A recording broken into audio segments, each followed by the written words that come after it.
This whole video is about the gushy snare drum and what I use and how do I achieve that gushy snare drum sound. Well, all right. Here we are back again. Brian Zach with you from Nashville, Tennessee, touring in session drummer. Today I want to show you, well, actually today I am playing a show with the Nashville Symphony.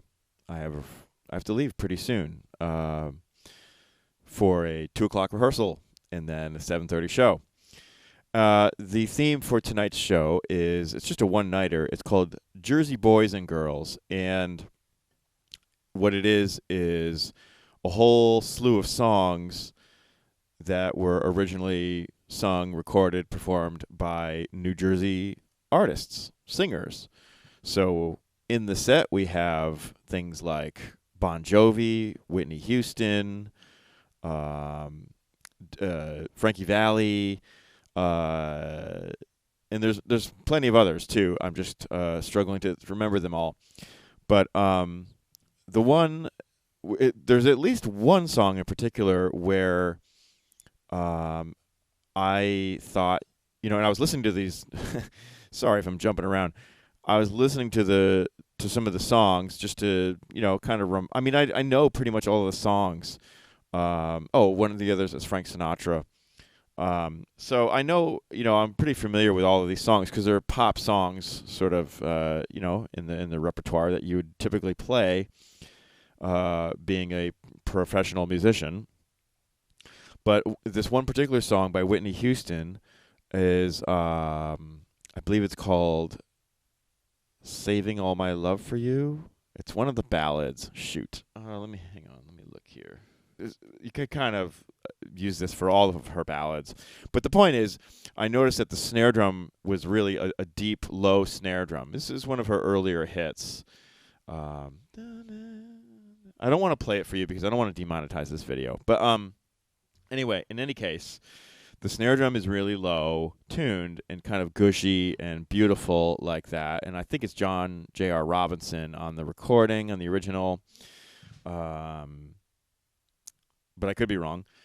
In any case, I bring a more poppier snare drum for just kind of all around, all-purpose songs and playing that sort of fits the vibe of most of the tunes. But this tune in particular would really benefit from a lower, deeper snare drum. So I thought, I'll bring another snare drum with me to tonight's show and have it tuned in a gushy sort of way. So this whole video is about the gushy snare drum and what I use and how do I achieve that gushy snare drum sound.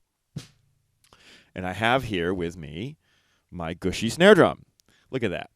So to start with, it's my Tama SLP walnut snare drum.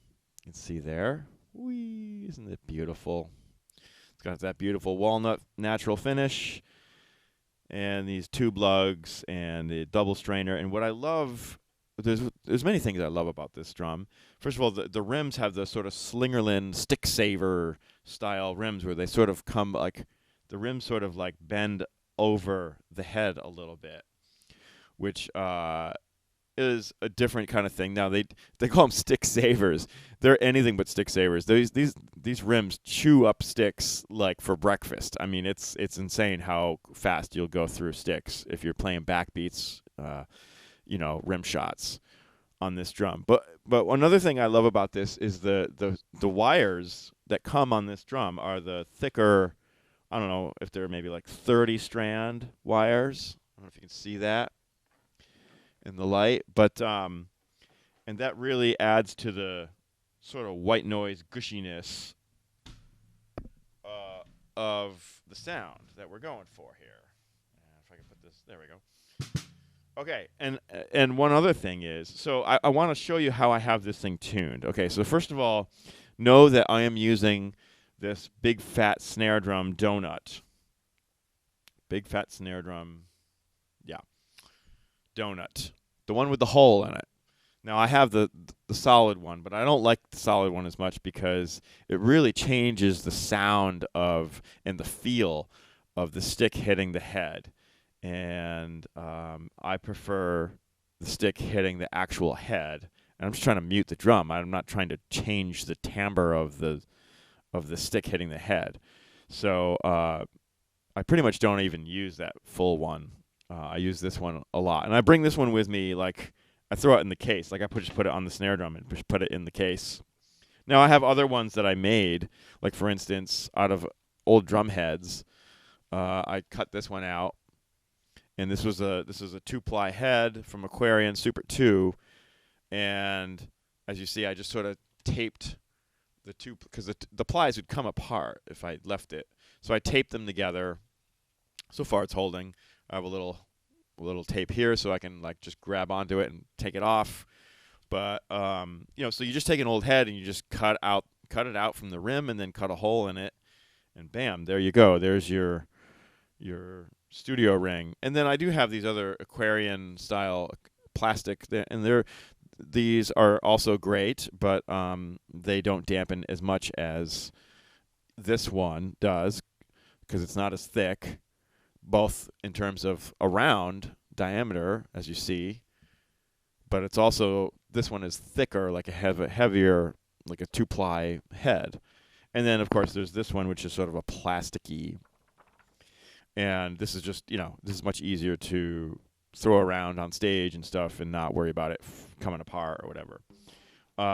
So I'm going to play you the snare drum the way it's tuned without the big fat snare drum, without any muting. It's wide open right now. And you'll hear like how low it is and how like kind of out of control it is.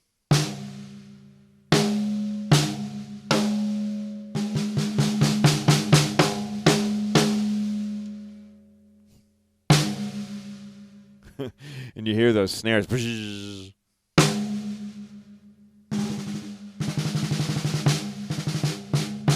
Now, there might be a purpose for that sound.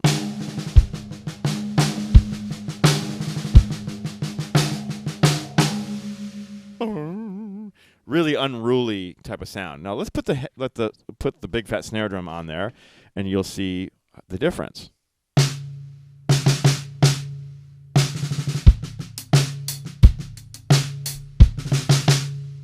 So the big fat snare drum does two things. First of all, it tames down all the overtones. Or not all of them, but most of the overtones are gone. So we're not getting that boom thing going on anymore. And the other thing it does is it brings the pitch down.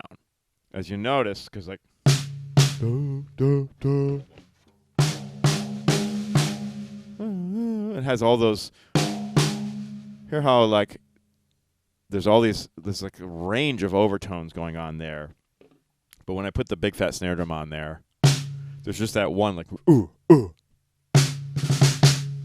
Now another thing I'll do is I will turn the stick around and play the butt end, because let's listen to the difference. I'll start with the tip of the stick. I'll use the normal tip of the stick. I'm just hitting in the center of the drum, no rim. Now let's hit here's the butt end of the stick. There's just a little bit more meat and girth to the sound when I play the butt end. The other thing that happens is when I use this big fat snare drum or any similar style mute like this, is that the volume of the snare drum is going to come down. It's not going to be as loud. So you have to take into account that the balance of the kit is going to change. Like if I play the hi-hats, as loud with the mute as I do without the mute, the hi-hats now might be a little bit too loud as compared to the muted snare drum. So it's just something to think about, just in terms of your dynamics and your inner dynamics and your balance on the kit, in terms of voices in relation to each other. So that's another factor. So yeah, and another thing that I like, like I said, I mean, I really like the 30-strand wires on this drum. Like I can really like if I'm gonna go 1, 2, like that little, it really reads, especially when you have a mic underneath the snare drum to get those wires sounding.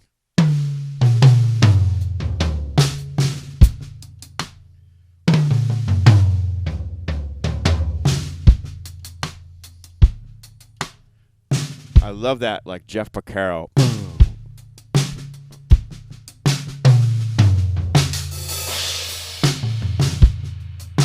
Like Jeff Porcaro would always do this, like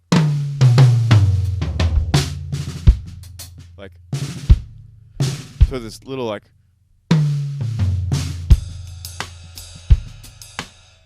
when things were ramping down a decrescendo, he would always find a way to say like just add this little subtle snare roll, like a little, not even a like a 5-stroke, just the left hand.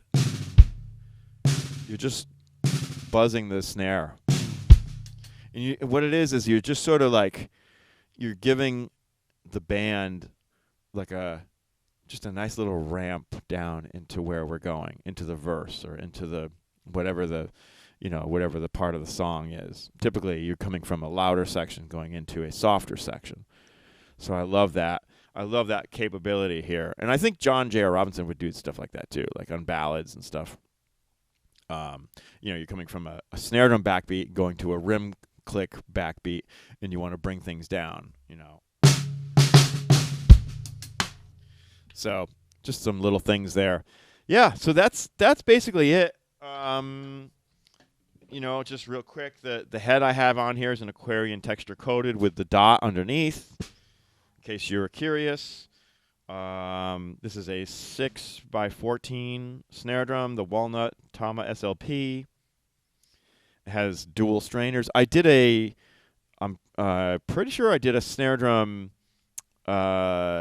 video, a snare spotlight video on this drum. And if I didn't, I know I did a video earlier than that when I first got this drum from a few years ago. And it was more of an iPhone video, but it's still you can still hear in the tone of the drum and my reaction to the drum when I first picked this drum up. So check that out if you're interested. I think that's going to be it. I've got to get some food in me and then get off to this rehearsal, and it's a busy day. So thanks for tuning in. Don't forget to like and subscribe. Follow me on Patreon, patreon.com/BrianZach. And for drum lessons, or if you want to contact me, brianzach.com. I'm easily reachable. All right, folks, that's it for today. Thanks for tuning in. See you on the next video. Put it in the books.